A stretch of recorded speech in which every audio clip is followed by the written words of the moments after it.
አዲስ ሰው ለመጀመሪያ ጊዜ ስንተዋወቅ ስለዛ ሰው ትኩረት የምናደርገው አዎንታዊውን ክፍል ወይም ደግሞ አሉታዊውን ክፍል ነው ትኩረት አድርገን የምንመለከተው። እኛ ሰዎች ስንባል ማለት ነው ከአዳም ኃጢአት የተነሳ ብዙ አሉታዊ ወይም ደግሞ ሁለንተናችን ወደ አሉታዊነት ተቀይሮ ነበር፣ ከአዳም የመጣው ዘር ማለት ነው።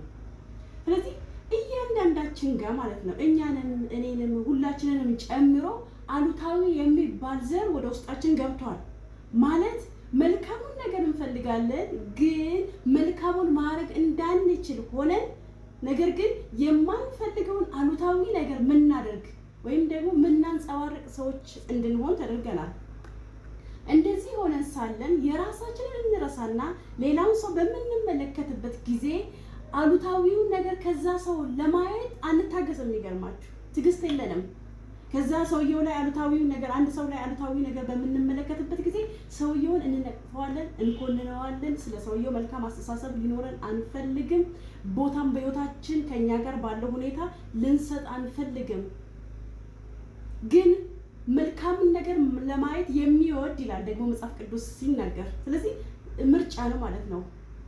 እንዳለው መጀመሪያ ሰውየው ላይ አሉታዊ ነገር ተሞልቷል። አዎ፣ ለምን እርሱ ፈልጎ ያመጣው ሳይሆን በዘር በጄኔሬሽን የመጣ ነው ከማን ከአዳም። እና ይህንን ነገር ከሰዎች ላይ ኤክስፔክት እናደርጋለን፣ የሚጠበቅ ነገር ነው። ግን ያው ሰው ደግሞ በእግዚአብሔር መልክና አምሳል ስለተፈጠረ በውስጡ ይሄ ውስጠኛው ማንነት ደግሞ መልካምን ነገር ማመንጨት ይችላል።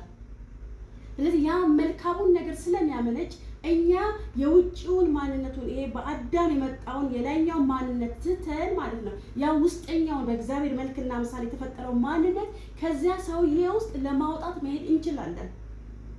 ያንን ለማድረግ ደግሞ ይሄ አይናችንን የውስጣችንን አይን ማስተካከል ያለብን ማለት ነው። የላይኛው አይን ሁልጊዜ የላይኛውን ነገር ያያል።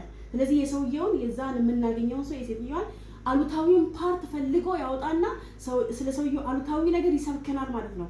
ያ ደግሞ እኛ በጋራ ያለንን የኮሚኒኬሽን ህብረት፣ ፍቅር ሰውየውን በቃ ቦታ ሰጥተነው ከሱ ጋር ያለንን ህብረት ያበላሽብናል። በውስጠኛው አይናችን ግን ሰውየው በእግዚአብሔር መልክና አምሳል እንደተፈጠረ ወደዚህ ምድር ሲመጣ ሰው ሲባል በእግዚአብሔር መልክና አምሳል እንደተፈጠረ አስበን መልካሙን የሰውየውን ክፍል ለማየት ብንሄድ በእርግጠኝነት እናገኛለን። የሚገርማችሁ መጀመሪያ ላይ እንዳልኩት እያንዳንዳችን አሉታዊ የሚባል ነገር በውስጣችን አለ እንደ ዘር። ነገር ግን እያንዳንዳችን ደግሞ መልካም የሆነው በእግዚአብሔር መልክና አምሳል የተፈጠረው ማንነትም አለ። ስለዚህ ያንን ለማድረግ ደግሞ ምንድነው አስተሳሰባችን ነው የሚጠቅመን።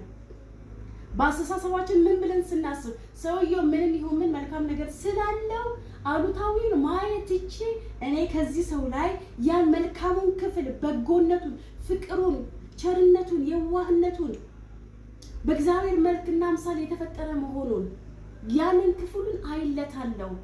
ስለዚህ ከዚያ ሰው ላይ ኢቭን መጥፎ ከተባለው ክፉ ከተባለው ሰው በጎን ነገር ማግኘት ትችላላችሁ እራሳችሁ። ሰውየው በጎ የሚባል ነገር የለውም ተብሎ በሰው ዘንድ ቢደበደብ እንኳን እናንተ ግን ከዚያ ሰው ላይ በሚገርም ሁኔታ መልካም ነገር ማግኘት ትችላላችሁ።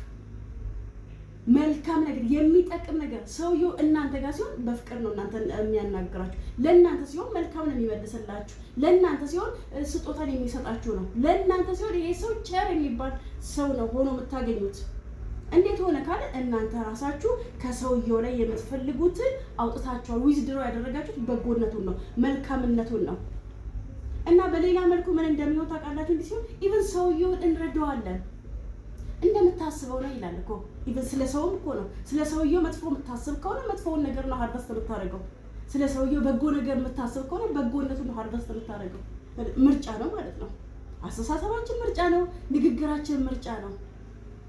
እና ሁላችንም የሰው ልጅ የአዳም ማንነት ያለውን ከሰው ልጅ ዘንድ ሄደን ከመፈለግ ይልቅ የእግዚአብሔር የሆነው ከላይ የመጣው ማንነት ከሰው ዘንድ ብንፈልግ እኛ ራሳችን አትራፊዎች ነው የምንሆነው። ለምን? በዚህ ምድር ውስጥ ካለው ነገር ሁሉ እንደ ሰው የሚጠቅም ለሰው የሚጠቅም ነገር የለም። ወርቅ አይደለም፣ አልማዝ አይደለም፣ መሬት አይደለም፣ ብር አይደለም፣ ምንም አይደለም የሚጠቅመን። የሚገርማችሁ ለኛ ለሰዎች የሚጠቅመን ሰው ነው። ለሰው ሰው ይጠቅመዋል። እኛን የሚመስል በእንደኛ በቃ ወንድማችን እህታችን የሆኑ ከኛ ጋር ህብረት የሚያደርጉ ሰዎች ለኛ ይጠቅሙናል። ሰዎችን ሀብት ማድረግ ለራሳችን ይጠቅመናል። ይህንን እንዴት ነው የምናገኘው ካልን ስለ ሰውየው ሰዎች የሚያወሩትን ትተን ውጫዊ ላይ የምናየውን ትተን በውስጣችን ግን ያስቀመጥነውን አስተሳሰብ ትክክለኛውን አስተሳሰብ ሆን ብለን ነው በነገራችን ላይ እሱን ቢውልድ የምናደርገው። ዝም ብሎ አይመጣም። ስለ ሰዎች መልካም ለማሰብ ቢውልድ ገንብተን ነው በውስጣችን ላይ እየገነባን እናመጣና ያ የገነባነው ለእኛ ትርፋማ እንድንሆን ያደርገናል። ስለዚህ እንለማመድ። ይሄ ኤክስፒሪየንስ ነው። ባይ ዲፎልት ኔጌቲቭ ነገር ይቀናናል። እንዳልኳችሁ ይሄ አሉታዊ ማንነት ከአዳም ስለተዋረሰ ነው ማለት ነው። ኔጌቲቭ ነገር ይቀናናል። ኔጌቲቭ ላይ ኢቭን መስራት አይጠበቅብን። ይሄ ባይ ዲፎልት የሚባለው ነገር አለ። ባይ ዲፎልት እንገለጥበታለን። ፖዚቲቭ አዎንታዊ ማንነት ግን ተገንብቶ ልክ ቤት እንደመስራት ቤት ስንገነባ ከመሰረቱ ይቆፈራል፣ ይጀመራል፣ መሰረት ድንጋይ ይደረደራል፣ ምናምን ነገር አርማታ ይሰራል። ከዛ ብሎኬቶች እንደሚደረደሩት እያለ ፊኒሺንግ ስራ እያንዳንዱ ስቴፕ አይደለ ጊዜውን ጠብቃ እንጂ ከጣራ እንኳን ጀምረን ቤት ስንሰራ አይሆንማ። ለማፍረስ ከታችኛው ትጀምራላችሁ፣ ከጣራም ትጀምራላችሁ። ማፍረስ አሉታዊ ነገር ቅጽበታዊ ነው። ምንም አይነት እንትን አይፈልግም፣ የተለየ ፕሮሰስ አይፈልግም። ግንባታ ግን ማሰብ ይፈልጋል፣ ዝግጅት ይፈልጋል፣ ጊዜ ይፈልጋል፣ ገንዘብ ይፈልጋል፣ አቅም፣ ጉልበት፣ ጥበብ ይፈልጋል፣ ዝግጅት ይፈልጋል ከሁሉ ይልቅ። ስለዚህ እኛም ስለ ህይወታችን አዎንታዊውን ነገር በሰዎች ላይ ኢቭን ሰዎች ላይ ስለምናየው አዎንታዊ ነገር ለመገንባት ሆን ብለን ልንዘጋጅ ይገባናል ማለት ነው። ጊዜ ሰጥተን ልንዘጋጅ ይገባናል። ታዲያ እናንተ ከሰዎች ላይ ምኑን ክፍሉን ነው ትኩረት አድርጋችሁ መታወቅ? ካራክተር አለ በባህሪ አዎንታዊው ነው ወይስ አሉታዊው ነው? ከሰዎች ሰርች አድርጋችሁ ዲግ አድርጋችሁ ቆፍራችሁ ማውጣት የምትፈልጉት?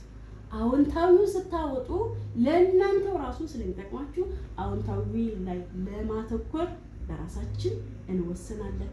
ጌታ ይባርክ። ተባረኩ።